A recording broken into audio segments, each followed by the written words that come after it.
mo nang pilitin kung di mo pa talaga kaya.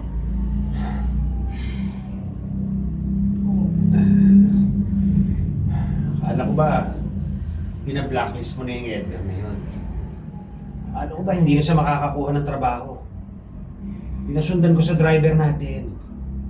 May bagong trabaho na siya, may bagong employer na siya. Hindi mo naman nasira ang buhay niya eh. Ano pa ba pwede natin gawin sa kanya?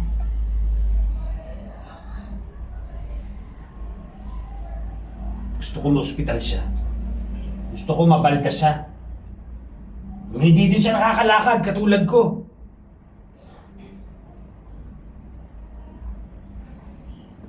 Ewan ko kung totoo pero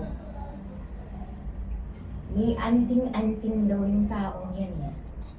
Kaya kahit anong gawin natin, hindi natin siya masusugatan o masasaktan.